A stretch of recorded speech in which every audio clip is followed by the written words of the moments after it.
welcome everyone.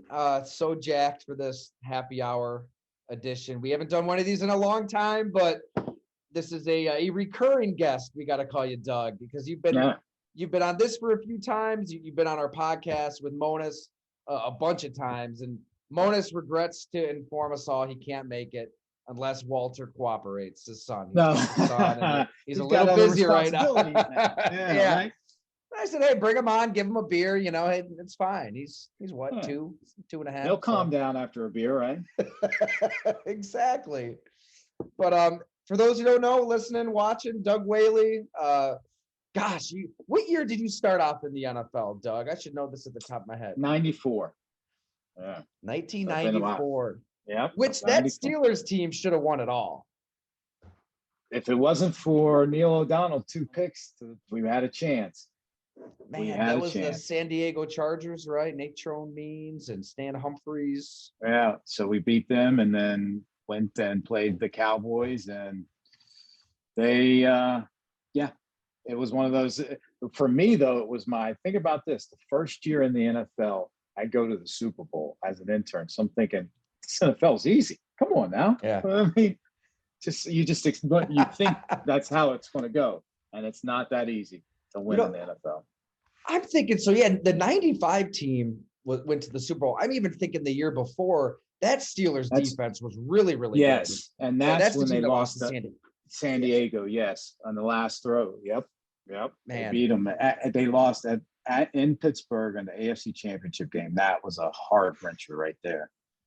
There were some really rough losses. It's a shame that defense, that Blitzburg defense at its Mm-hmm. peak didn't win it all. I mean, the carrying that team, but let's face it, Neil O'Donnell, right? Like wasn't doing a hell of a lot. Comes down to that QB, man. But you're with the Steelers. For how many years were you a scout with the Steelers?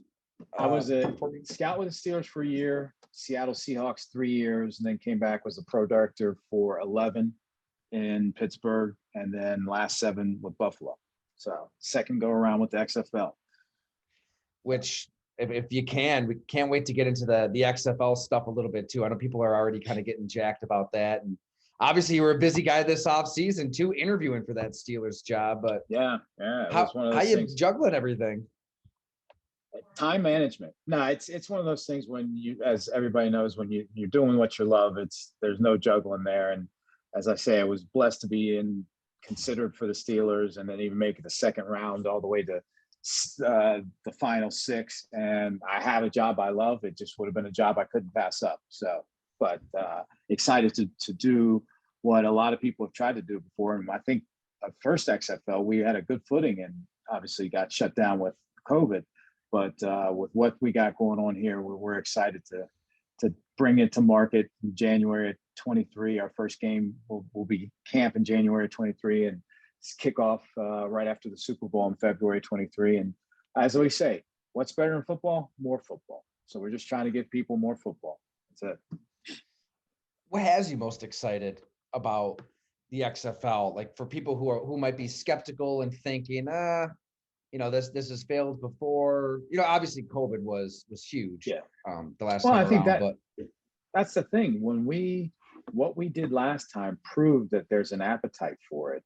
And we were starting to get traction because we were actually beating all our KPIs. We thought if we could get average around 10,000 a game, we were at 12.5. If we could average around 750 viewers, we were at 900 viewers. And it was just at almost the half point of the season where teams were really starting to hit their stride. They were really coming into their own. And we were starting to play some really good football. So we thought the second half of the season was going to be really intriguing and start garnishing a lot more eyeballs and a lot more interest and culminating in our championship game. So we know that it's there. We just obviously got set by the by COVID. So we know the market's there. And now we have a blueprint of things obviously to do and things to make sure you don't do and make sure you don't misstep. So nice little blueprint to follow. I mean, you guys really were aggressive getting the coaches. Like you got some big name coaches. That seemed to be an emphasis too. Absolutely. Go ahead, Dustin. What do you want? So I'm going to kind of take us all back to the podcast real quick. And I talked about the why, and that leads me to this question for you, Doug. You're back at it again with the XFL. Why did you decide to do that? Why did you decide to give it another role, even though COVID derailed you the last time? Because it was an unbelievable experience to create. I've never been in a startup. Obviously, being in the NFL, it's a well-oiled machine, but to be a startup and to start something from the ground up and be able to throw in some different wrinkles, and everybody knows the NFL is the best game in the world, but there are some things that can be improved, and we had the landscape to be able to improve those things and try to bring a product that no one had done before. So it was trying to be the first at something. It kind Bill, of, it's a, oh yeah, sorry about that. Go ahead. Oh, sorry. Hey, Doug, nice to meet you, sir. Question. I asked the last happy hour we did, I asked Jim Manos, like, why does he think that he hasn't gotten a job back in the NFL? He said his answer was he felt like it got rumored that the Bills at the time were like too relaxed and too loosey-goosey. And that's why he feels like he hasn't gotten a job since you guys were let go back in 2017. Why do you think you were not able to get an NFL job since 2017, since you have been interviewing for stuff? Why do you think that hasn't been the case? Like, why haven't you gotten hired for anything else? Have you just been looking for, like, I only want a GM job, or would you take an assistant GM, or would you take like a job of, yeah. Go ahead. For me, it was more the right place with the right people. And obviously Steelers was one of those spots. And I think for me, it's really the same thing that happened to me. You catch a wave. When I was in there, I caught the wave, and I was that young guy coming up that had success with the Steelers, and I caught my wave. Now it's catching the wave of younger guys. And there's, unlike coaching, where a head coach usually has a job before he walks out, there's not too many GMs that get brought back in. Like Tom Dimitroff is still out. I mean, there's a litany of guys that are still out for the GM jobs, and it's just, you get these younger guys, and some young guys are, I wouldn't say reluctant, but maybe some are reluctant to have that veteran guy, on their staff. But it was one of those things where I'm content with what I'm doing. I'm actually love the new challenge of something new. And I'm not saying that I wouldn't have liked to go back in the NFL, but it's one of those things. I know that I did it, but this is a new challenge, and it's a new chapter in my life, and I'm excited for it. That you can say, Doug, I mean, what was the process really like with Pittsburgh then through that? I mean, you go in for a second interview, you're a finalist. So when you're sitting in that chair, was it relaxing, nerve-wracking? How are they grilling you? Like, what are they asking you? What do they need to know? No, it was more, hey, I wouldn't say they weren't grilling. It was a conversation of, all right, let me know what your philosophy is. How do you build teams? How do you interact? How do you build? How do you think of your staff being built? And then me asking them questions of, all right, what's the foundation here? What are you ultimately trying to do? And for them, there's only one standard, and that's to compete for a championship. So, and it's kind of just really finding out of talking to our senior, Dan Rooney Jr., Coach Tomlin, and trying to get a feel for, do we mesh, and are a lot of values aligned? So for me, it was going in there, and like I said, having a job that I love. It was me really going in there and saying, if I get this job, this is what I'm bringing to the table. I wasn't really trying to win the job and tell them something that I wasn't. I'm just telling you, like, this is where I messed up before. Here's where I think I did good. And here's where I could take this if I get this job and go forward. And this is what you can expect from me. So it was really a nice relax. And it's one of those things where after you go through it, you're like, that was kind of stressful. But when you're in there, you're just so adrenaline pumped and geeked, you don't even think anything about it.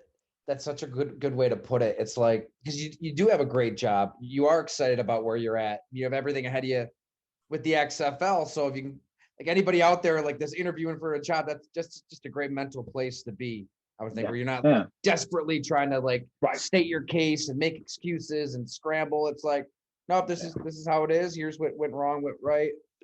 And I feel like your drafts are kind of aged pretty well, you know, like you probably had some good things to talk about in there, right? Right.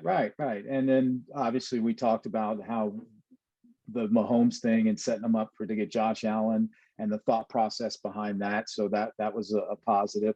And it was one of those things, one of the few times in life where I was in a no-lose situation, which I don't think you get too many times in life.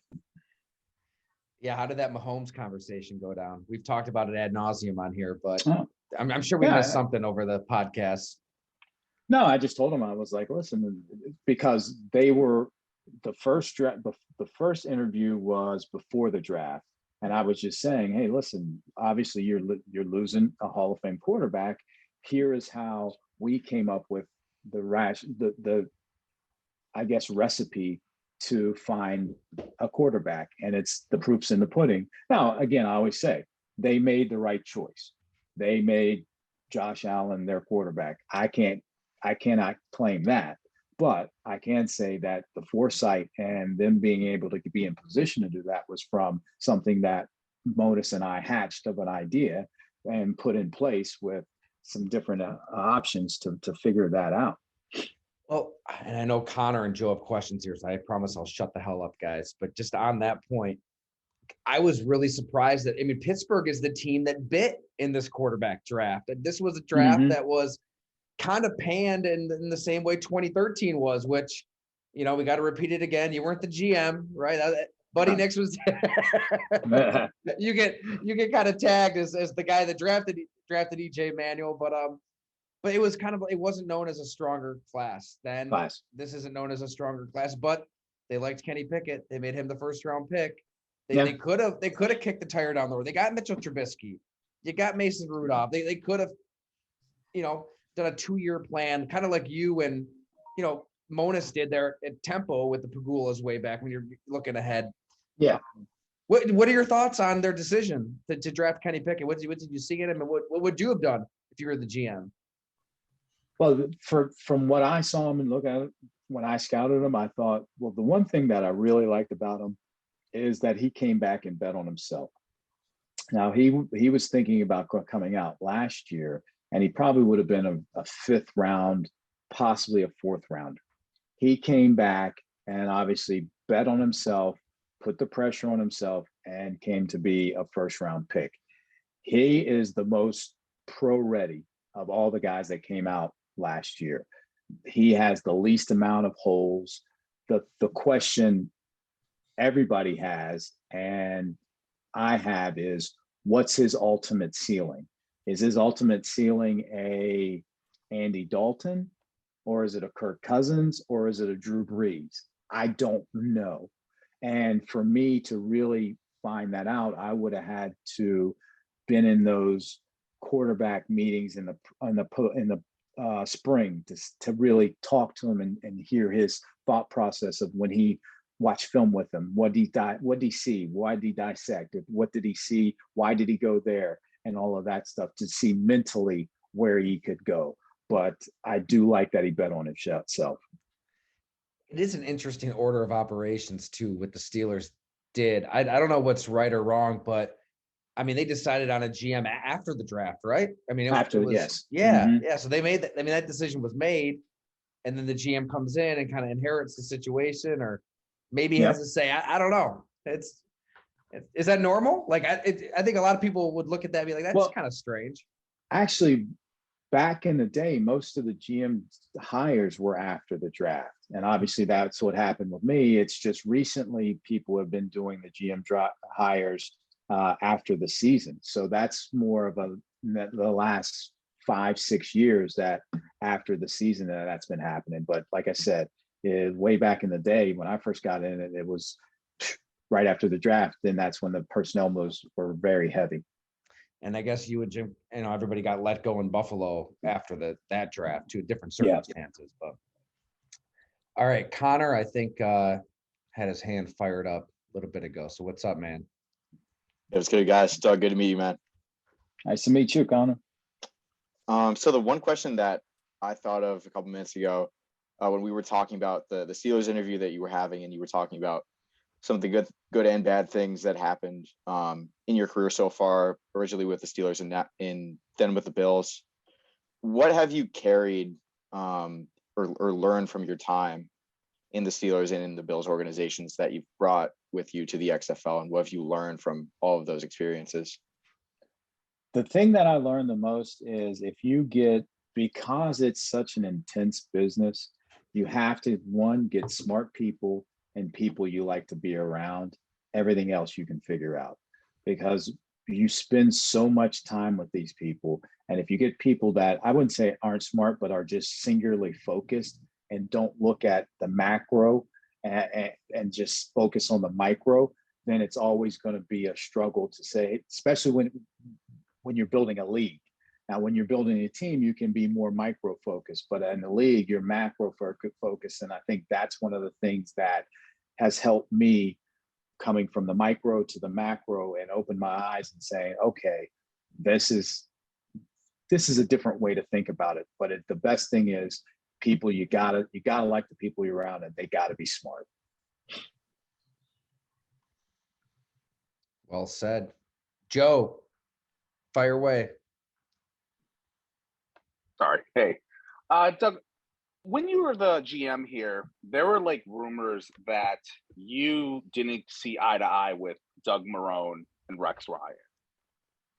Do you want to state anything in terms of like, did you get along with them well? Yeah. In terms of like the GM coach combo, or was there bad things that happened that you looking back, you were like, go ahead?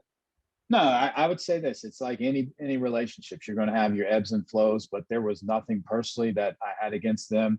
We worked together, and that's the one thing that is easy to say, and you see it anywhere where there's friction. But you're going to have, if you've agreed on everything, then one of them you doesn't need to be there. You need to be able to say, well, let's think about it this way. Let's think about it this way. But what we always did is, if we disagreed on something, let's find something, a common ground we agreed on. And that's what I would work to do. And the perfect example is the Shaq Lawson draft. We had disagreed on Darren Lee, the personnel staff. We liked Darren Lee, coaching staff didn't. So we said, okay, if you don't like Darren Lee, who do you like? And it was Shaq Lawson. So we like, oh, so do we. So that's what it is. That's my philosophy. And that was the philosophy I was brought up on, is you never want to force a player on a coach, because the player has no chance. And so if you disagree with a coach on a player, then find a common ground or a player you do agree on, and then everybody's happy. Was there ever though a player that maybe you wanted, and that like you just said, the Darren Lee, Shaq Lawson, that you wanted, and maybe you got convinced? I remember seeing this, like they did a Matt Milton, like Beyond the Life football of Matt Milton, and they were supposed to draft DeMarcus Ware, and then on like draft day, a bunch of people like convinced them, no, don't get DeMarcus Ware, I forgot which third wide receiver it was. Might have been the bad Mike Williams from USC. Was there ever a moment you can remember where I was like, I wanted this player, but the coaches convinced me otherwise, or something happened and that guy would have would have blown up? And is anything like that? I will say this, and it's one of those things where a lot of people will say, oh yeah, everybody says that now. But the first time I saw Russell Wilson, I really liked Russell Wilson. But at the time it was Buddy Nix and Chan Gailey, and they had legitimate concerns about the height. A guy that height hadn't really produced in the NFL level at such a high level, at the NFL such a high level. So there was concerns, and I fought the fight. But the interesting part was he went in the third round. We were going to take him with our early fourth round pick. Yeah. Eric Wood was on the pod talking about that. I mean, Yeah. The jersey is going to be made. Like you. Yeah. I mean, you guys were almost certain that you were going to get Russell Wilson in the fourth, right? I think is it Tyler, you froze on us. It was my internet's a little unstable. Can you hear me now? Yeah, you're good now. Gosh, yeah, and in the courtyard down here in Fort Lauderdale doing some stuff. The internet's been solid. It's gotta hang tough for us here. But yeah, like Eric Wood was just detailing, like he heard it was almost certain that you guys were going to take Russell Wilson. Oh yeah, I mean, you were sure about it. Yeah, jerseys made, all that. Yeah, the debate was to take him in the third or not, and I actually had a first round on him, but I was like, yeah, let's do it on the third, and then it was just Chan just couldn't get over the hype, and Buddy, and so to answer your question, that was it, Joe. The one where I tried to stand up and. But that's got to be, I can't imagine that. Like, your profession is so tied to that position. And it's just like, oh my God, all these counterfactuals, the butterfly effect, whatever you want to call it. I mean, if you guys get Russell Wilson, everything changes. Your career changes. Everything changes. Everybody around that position changes. Everything. I mean, look at Seattle with Pete Carroll and John Schneider. It's just, they're still there. And people don't remember they paid Flynn about $10 million signing bonus before they drafted Russell Wilson, and Russell Wilson came and beat them out, and they're still there collecting checks. I was covering that week 17 game at the Journal Sentinel with Flynn. He like lit up the Lions. Like they rested Rodgers because they were 15-1, and Flynn, I mean, he earned himself a lot of money with that one game, that one win. Oh yeah. But I know Dustin's got a question here too. But on Joe's point, what's the inverse of that? Like, so in terms of, okay, like you're finding players for Rex's scheme, he's that Shaq Lawson draft, it really felt like, okay, Rex is getting his guys to run his defense. But I'm thinking from a personnel standpoint, I mean, 2014 with Schwartz, I mean, that defense was one of the best in the NFL. It's like you found the personnel like that clearly could perform, shutting down Aaron Rodgers, Peyton Manning when Peyton Manning was still good. And then, the coaches come in, change the scheme, and guys didn't like it. I mean, I talked to them in that locker room. They hated it, I mean, Preston Brown's head is, spinning like a top, and Mario Williams is just publicly bitching about it. And it's I mean, from the personnel standpoint, it's like, no, we're getting you got good players. You're just not using them right.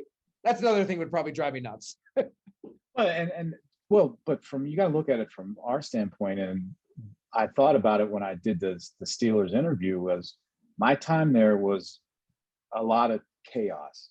Think about that. I went through in 4 years as a GM. I had 2 owners, 3 head coaches, 4 offensive coordinators, and 4 defensive coordinators.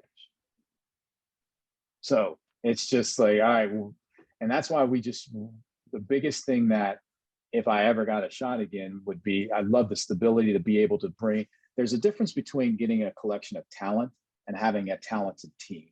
And because we had so much turnover, we just had to get the most talented player that could play in any scheme, be it a 3-4-4-3, be it spread, whatever, on offense or whatever defense. All right, this guy's talented enough. No, whoever's coaching him, they'll find a way. But when you have stability and you can create a talented team, and you're seeing that's what's happening in Buffalo. You can get pieces and plug them in, and that makes your team talent all over that much better. And that synergy, it's really hard to find. I'm trying to think of the teams that really have it. I mean, I guess Pittsburgh had for a number of years. Baltimore, yeah. It's tough. It's hard. Yeah. I mean, look at New England right now. Now that Brady's not there, nobody really knows who's calling plays, who's running the offense. Is Matt Patricia, I guess. I think it all comes back to the quarterback. I know it's simplistic, but if you've got the quarterback, it makes everything Football's easier. An easy game. The hardest part is just because if you got a quarterback, it's easy, but the hardest part is finding that quarterback. Dustin, let's hear it, buddy. So, actually, 2 questions. I'll ask the first one. It's something that I can't quite figure out, Doug. And I know Brendan Bean said that the conversations were, quote, ongoing. Ryan Fitzpatrick left the idea open to retire with Buffalo on a 1-day contract. Now, can you tell me, from a GM perspective, what goes into that decision, Doug? Oh, it's just purely ceremonial. I mean, there's nothing that impacts your cap. There's nothing that impacts anything football-wise. That's just something that red tape. So It's more ceremonial that he officially retires from the NFL as a Buffalo Bill. I thought so. That's why there's the second part of my question. Then why are the quote conversations ongoing? I can't figure out if the man wants to retire a Buffalo Bill. I can't figure out why he would stop him. Yeah, I'm not privy to what the conversations would be, but I'm like you, especially a guy that has had decorated his career as Fitzpatrick and played for so many teams. For him to say, I want to retire as a Bill, and him being loved throughout the whole NFL. There's not one person that's ever played with him or been on a team with him or been around him that has said anything bad about Ryan Fitzpatrick. So yeah, that's I wish I could answer that one, but I don't know. Yeah, I didn't think you did, but I thought maybe you knew something I didn't. But Dustin, you bring up that's a good topic. I mean, everybody in Western New York is in love with Ryan Fitzpatrick, and you guys had to make some tough decisions. I think that you were around with Buddy Nix. Yeah, I was around he was there when we first got here, but Buddy decided to sign him, so we signed him, and then a couple years later, that's when we moved on from him. Great quarterback, even better quarterback, great backup quarterback, great number two, even better person. And he is the epitome of what you want in a backup quarterback. Smart, doesn't need reps to go out there, perform, can galvanize the locker room. Everybody gets along with him, can hang out with the DBs all the way to the O-line, to the specialists. It just has that personality that could bring people together. And in a stretch could keep you 500. The issue with him is, though, sometimes once he started rolling, he'd believe too much in his abilities, and then that's where the turnovers would happen.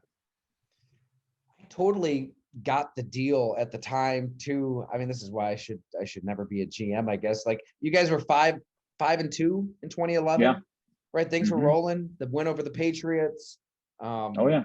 I mean, there's some comebacks in there, right? The Raiders, that was a crazy comeback. You go up to Toronto, was it the win against Washington? Things are looking good. Oh yeah, at that moment. So, and Buffalo hasn't had a good quarterback in ages. So I can kind of see what Buddy Nix was thinking there. But then, then it just kind of all fell apart. Like instantly. It was like instant. Let me see. Was it 1-2? Like an 8-game losing streak. Man. Yeah. It was tough. That was a tough year because you see so much promise, and then you're like, wait a minute.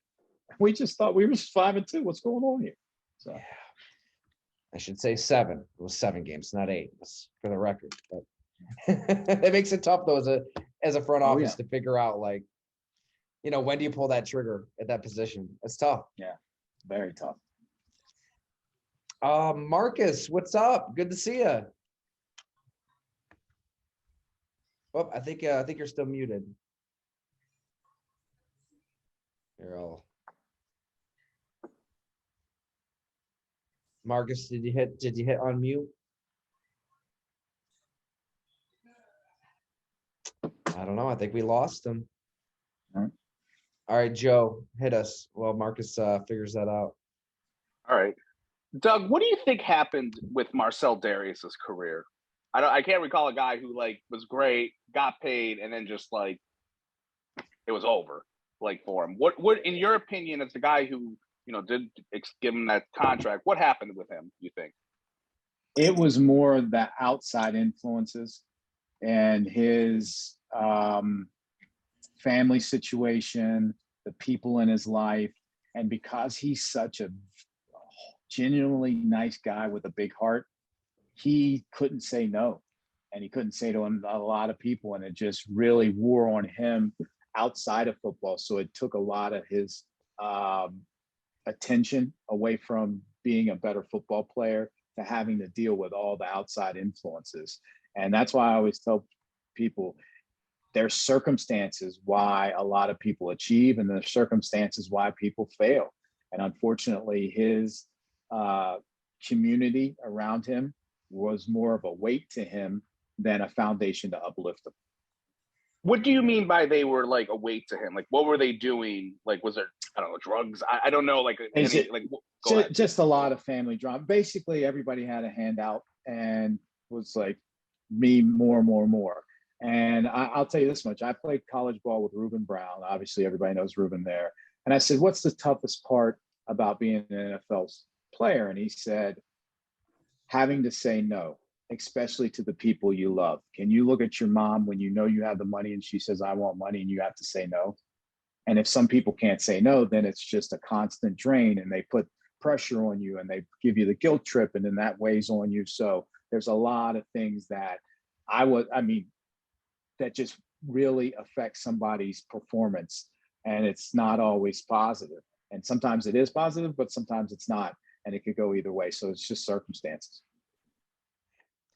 Isn't that the truth? I mean, you hear that so often. I mean, these guys, you know, a lot of them, let's face it, they're coming from some pretty broken situations, some rough, really rough upbringings. And, you know, people back home, they see NFL and a lot of them need the help, right? They need some money. They need that handout. And I think that it's so when true. you cut it off. Your cousin's going to be like, oh, give me $1,000.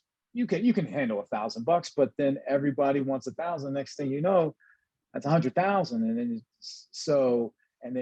it's tough. And I look at it this way: even business people, when they see not just football players, any professional athletes, they're like, $sign. All right, let me try to get him to invest, or let me try to sell him something.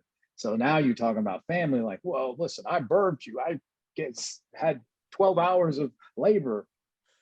Buy me a new house. And then it's after the house. Well, I got this. It just is a never ending story. Man. All right. I think Marcus is back. Marcus, can you hear us? Yeah, my apologies on that, Tyler. No problem, man. No problem. We're all trying to bust out of this Zoom world, so we'll all be a little rough. You would think a guy that works in IT would know how to work a Zoom, but apparently not. Man, I wouldn't say that then. Right. Doug, thanks for taking the time. Hey, I just want to ask you, from the VP, player personnel standpoint with the XFL, obviously the first two versions had a lot of great things to offer. In terms of you guys doing like a draft in November with college football season being in full swing, the USFL, CFL doing their thing, how do you guys kind of get prepared for that? And also, do you look at players that are doing kind of the fan-controlled football thing? Is that of an interest at all, possibly as well? Yeah, to answer your question, yes, we got some guys from Fan Control that might be at a couple of our showcases since their season just ended.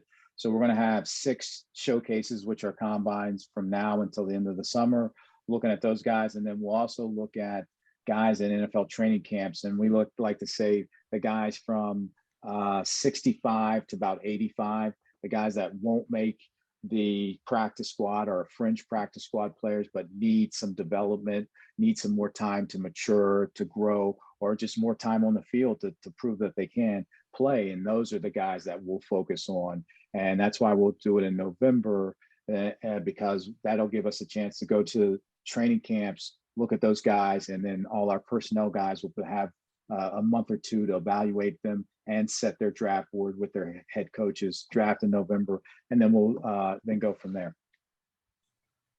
Cool, thank you. Mm-hmm. How do you gauge the?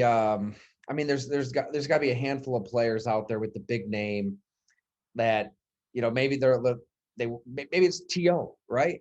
Maybe it's a guy that's in the Hall of Fame already that is 48, 49, 50 years old and wants to play in the XFL, and you guys have to figure out, okay, like this name, this player, somebody like that is going to bring in an audience and eyeballs, but is that what we want the product to be? Like, how do you kind of work through that when you're finding players and finding talent and trying to get on the radar of people's TVs? And that's the fine line. Ultimately, you just always want to go back to, you don't want to be a gimmick. You don't want to be gimmicky. So if Joe Namath wanted to come back, that would be gimmicky. But if Colin Kaepernick's saying, well, I can't get in the NFL, but I'd like to play in the XFL, then you try to consider it, because that's not gimmicky. So you just want to make sure that every decision, especially on players, is really rooted in talent. And can this guy really help us as a league on the grass and making our product good that way? Hey, Colin Kaepernick, does he have a roster spot in the XFL? Would you take him on? Well, we'll see if he doesn't have the NFL, then it's something we obviously, as they say, cost us nothing to listen. I don't know where he is and if he'd want to do that or if he's NFL or bust. So, but it's something that if he was interested, we definitely have to consider it. It's been a while, man. He hasn't played in been a while. 6 years, I want to say. Yeah. No, yes. We got a lot of hands up. I don't know who was first, but Greg is in the house. Let's go there. Hi guys, really appreciate you doing this. As others have said, I'm a little late to the party, so I apologize if any of my XFL question has been asked already. But one of the most important things for the success of a league like the XFL is quarterback play. You know, we see that dictate the success in the NFL with teams. And in 2020, we had quarterbacks that were assigned to teams by the league that sort of made it feel like there was an opportunity for each team to have a top level quarterback. And then, of course, you had some quarterbacks taken in the draft as well. So I was wondering, and maybe this is kind of too far down the line, maybe this hasn't been a subject that's been broached yet, but how does this version of the XFL plan to ensure that quarterbacks are distributed as equally as possible without, playing too much of a hand in saying, okay, this team has this quarterback, and still allowing the teams themselves to get to kind of choose what quarterbacks they want. So do you see it being like 2020 where we have quarterbacks that are assigned, or is there a new idea on how to do that? That's a great question. And you're right. What you want to do is make sure it's fair and equitable, but you also want to make sure, especially at that quarterback position, teams kind of get who they want. So it's something that we're internally discussing. We have all our director of player personnel in now, and it's something that we're going to discuss from now until probably after the NFL cuts. So we see what the player pool and the options we have at quarterback, and then really sit down and say what's going to be best for the league.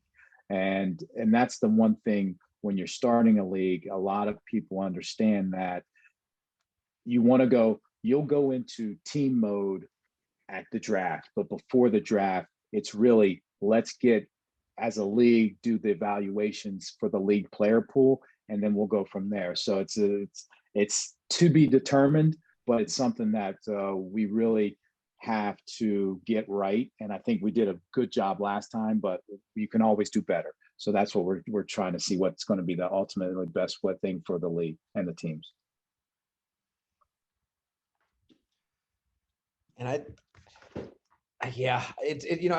keep coming back to the fact of people love football, right? It's a drug, and everybody needs their fix year round. And then also you look at some other sports, and you don't always need like the big headliner. I don't know, maybe this is a bad comparison, but like horse racing or NASCAR or golf events, or I don't know, MMA.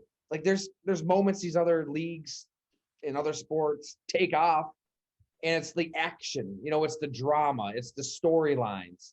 Like everybody has a story, right? And there's going to be something compelling with the product you guys have out there. That's where that marketing comes in too. Just getting it in front of people. Like, this story matters. Like, follow this. Yeah, and that's what we're going to have to do. We're going to have to really engage with the fans and tell the story of these players and get them excited about the players. And it's really equated to like the Olympics. When you watch the Olympics, you have that content behind these players, and you really start getting involved. And for me, it's the same as F1. I've been looking at Drive to Survive, and now I'm into F1 because I know the story and I have an attachment with these drivers and the teams, and I see the dynamics. So that's what we have to do, is really build that reason behind why you're going to root for. And you'll have some people that went our alma mater that, I remember this guy playing. I'm going to follow that team. But majority of them aren't going to be that way. But we're going to have to build that storyline. Man, much better examples than I gave. the Olympics and F1. F1's blowing up right now. Blowing up. And people probably couldn't tell you the drivers or much about, but it's people are watching that show right on Netflix, and they're into it. It is, and they did a great job. And it to me is a recipe of how to increase your viewership and the interest in your sport. Well, let Russ know that we'll get a series going on Go Long. We'll figure something out. There you go. Right? You know, exclusive to the subscribers here now. All right, Joe and Connor have their hands up. Whoever shouts first, go. You know, I got a show idea for you in the XFL. You guys should do a American Idol version, but for like wannabe coaches who want to be like strength, like the entry level job. And you have people who come on and they audition and they're doing like, you know, you get the sob story of like their background, and maybe you have them like design a play or give a coach's speech, and like you have judges. You could be a judge, and like whoever. The Rock, he could be a judge, like whoever, and like kind of do something like that. Well, Joe, you're selling yourself short. Everybody should know what you do here. Come on, let them know. I'm a terrible casting director for reality shows. So. Oh well, there you go. So hey, when I bring this up, I might have to say, hey, credit me. Yeah, we got a casting director. You might have to come and work with us. I'll cast that right for the Rock and of you guys. My question I had for you is this. So. A few different times on the happy hour, and I've heard this in a different podcast, people have said that you are completely different as like, you know, talking and presenting yourself as you were with the Bills, like when you were the GM. And some of them have blamed like PR, like the PR people at the Bills got too much. Tyler Dunn right there, he just raised his hand. But they got too much in your like head of trying to present yourself in like a certain way and like all that sort of stuff. I'm curious, do you feel that's what happened? And if that's not the case, how do you feel like a PR person, like, you know, because I'm sure they're involved, obviously, with talking to you, how they should be involved, like with like coaching you and et cetera? And like, do you feel like they kind of like they overproduced you, which is a term we use in television? They just put too much shit in your plate, and you weren't yourself. Yeah, it was one of those things where there was such an adversarial relationship between the press and the Bills when I was there. They just always were like, be careful, don't say anything. They're just trying to get you. They're trying to wait for that I got you moment. And so I was always measured in trying to say the right things, giving them enough because they have a job to do. So you want to give them enough, but not give them too much. And so I think it was more of a product of the overall macro relationship between the press and the Bills at the time. And I think it looks like it's changed. It's been more like, hey, let's work together. And it's not you against us and us against you. And so I think that was more than anything. And then obviously being out now, being in the media, it gets you more comfortable and you understand that, okay, you can be yourself. And everybody's not always out trying to get you. And if you really give them a legitimate answer, they're going to be more apt to say, oh, okay, I understand this, or say, instead of saying, he said this, but I believe this, or he said this and he's not saying this, because everybody's going to question you when you don't have that relationship there. I will say there were... Oh, sorry. One quick follow-up. Sorry, Tom. Yeah, go ahead, Joe. Doug, did you read a lot of stories about you and the Bills? Like, did you read the paper or listen to talk shows when you were the GM ever, or did people bring stuff to you and say, "Listen, what's this column?" Yeah, when you're getting ready to go into a press conference or on a show, they bring you the topics like, hey, they're going to ask you about this, they're going to have you do this and do this, and nowadays, I mean, if you're in any type of industry, like your industry or sports industry, and you start reading those clippings and reading the Twitters and all the social media, you're going to drive yourself crazy because it's all negative, because negativity sells. You just have to really believe in what you're doing and understand. And this is the thing that the public doesn't understand is you're not going to be 100% on anything you do. Everything, you're going to make mistakes. People make mistakes in their life. And at your job, you make mistakes. At anybody's job, they make mistakes. It's just not magnified to the point of when you're in the NFL. So you got to understand, and you understand that in yourself, but your general base philosophy, as long as you believe in that and go with that, you say, hey, you're going to have some ups and downs, but in the long run, this is what we believe in, and this is what we're going to go with. I mean, these guys have heard me rail on and on about it, but I feel like if everybody could have seen you be yourself, the perception of Doug Whaley would have been completely different in a way, you know, and I feel like PR in a way, they were trying to almost make you somebody.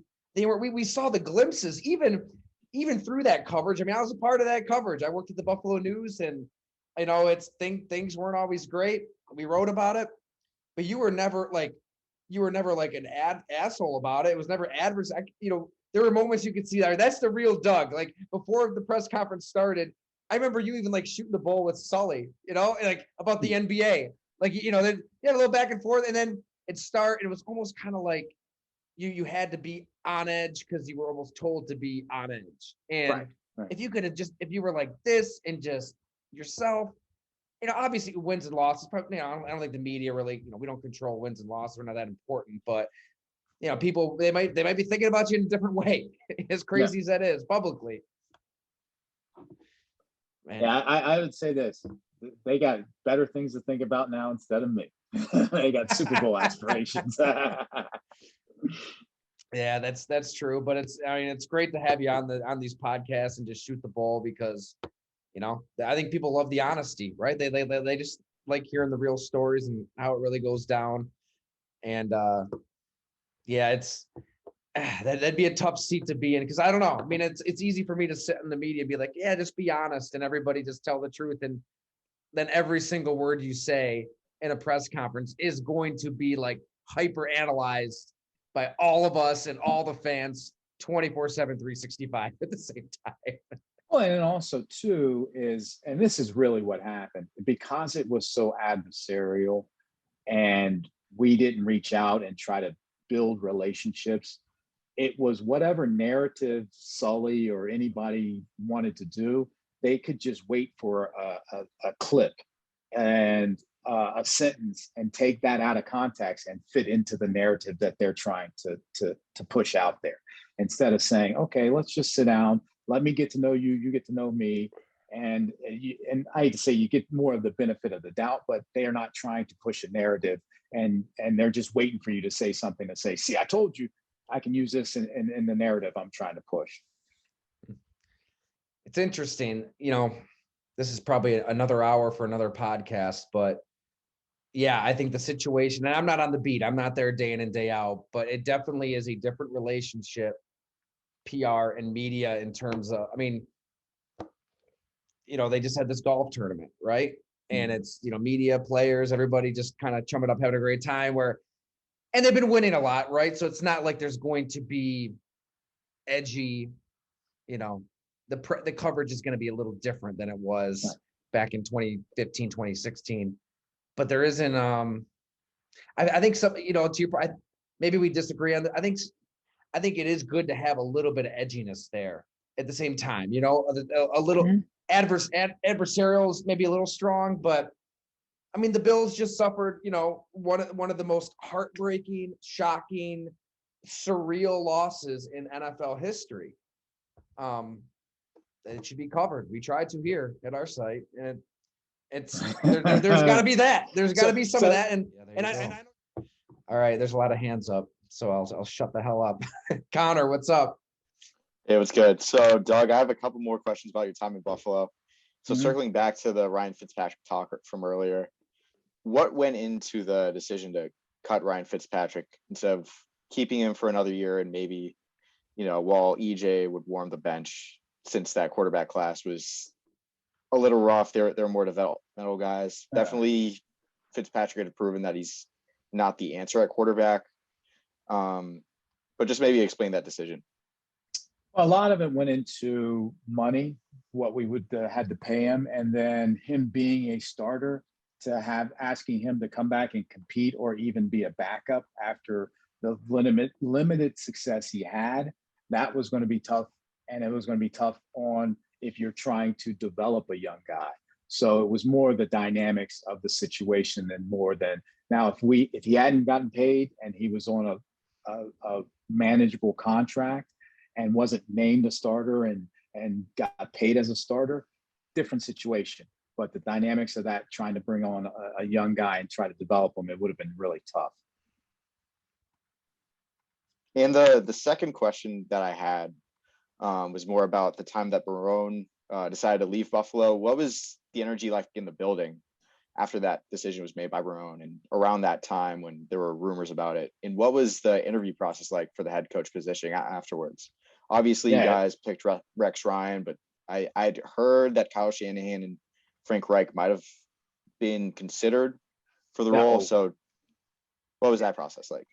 Well, it was one of those. I still remember I was in Pittsburgh and I got a call from Russ Brandon. Like, hey, pack a bag. I don't know when we'll be back. We're going to find a new coach. And for me, being a military guy, I didn't ask questions. I just said, what's the next task in hand? So I packed the bag, we went on the 2-week tour, and we went from Hugh Jackson to Adam Gase to Kyle Shanahan. We went to Frank Reich.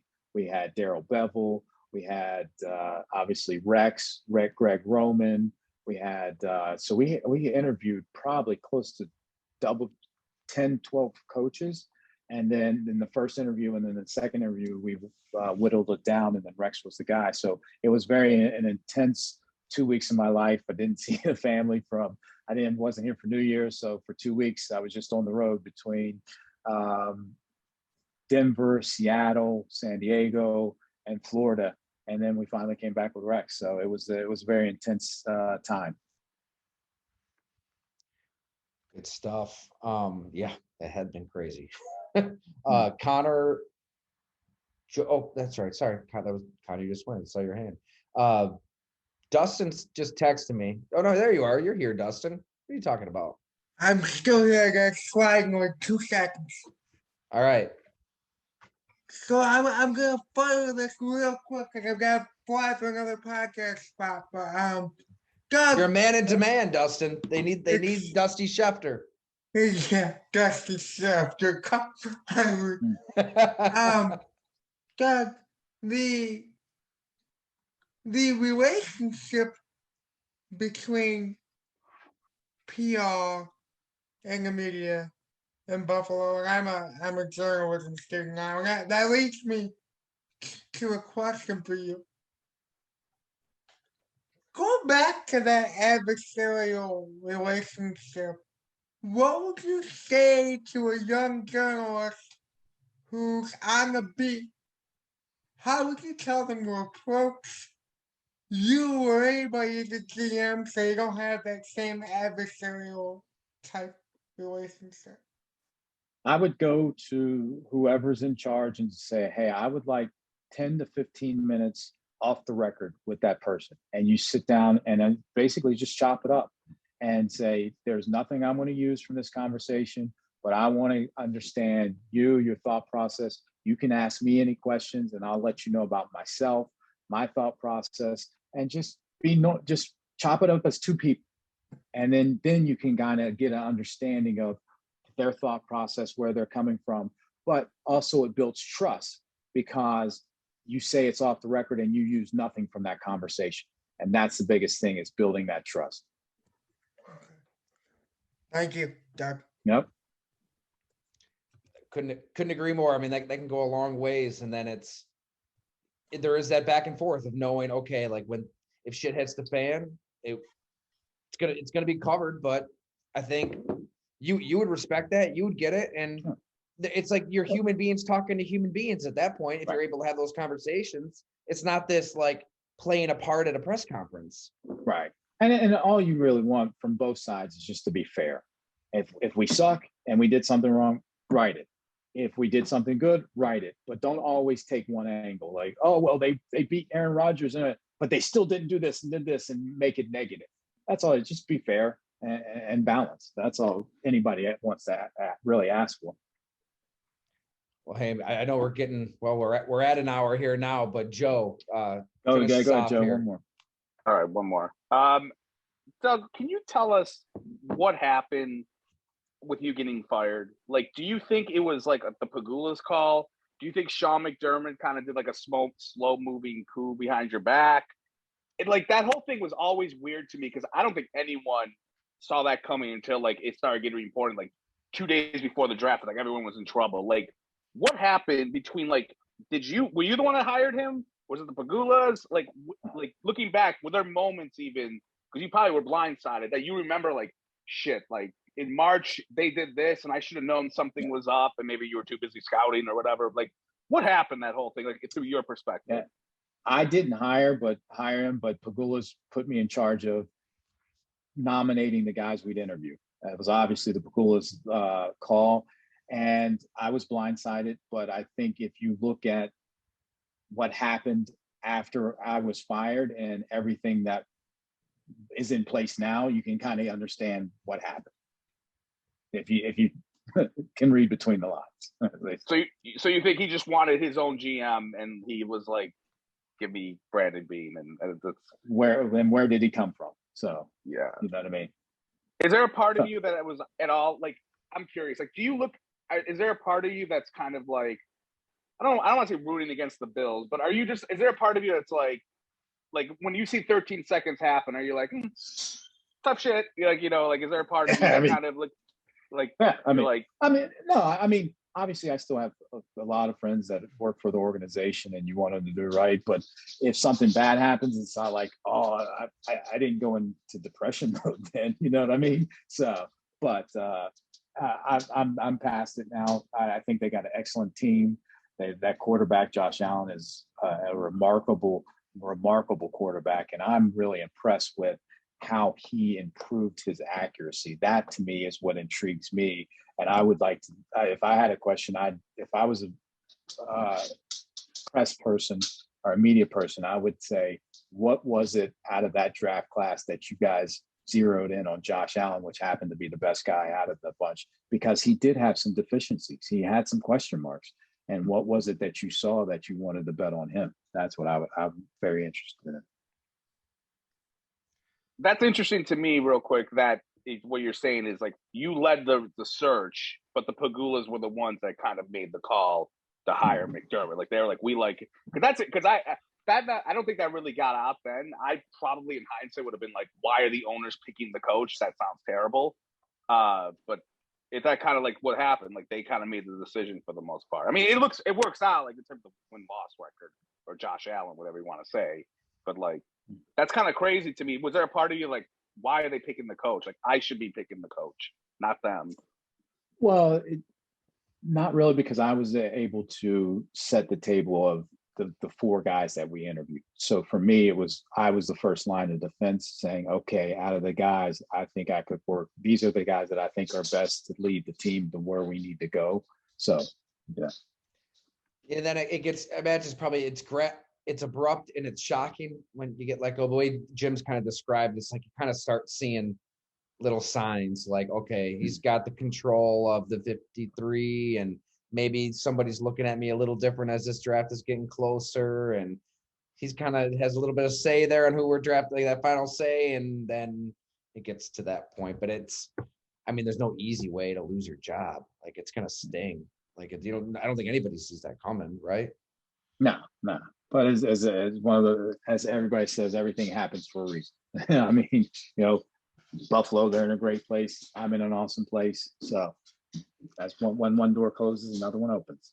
Yeah, I think we're all jacked for the XFL too. I mean, it's going to be here before we know it. And there's a lot to look forward to there. So keep us updated too. As it closes in with whatever you can say, because. Well, once maybe later in the fall, once we got things set, I'll come back on and we'll just I'll give the full-fledged, hey, this is what we're doing. Here are our teams. Here's the quarterbacks and all that stuff. Beautiful. Doug, you're the man. Thanks so much for hanging out. All right, fellas. Whole hour. That Enjoy was great. it. Take care. Safe travels, Doug. Tyler.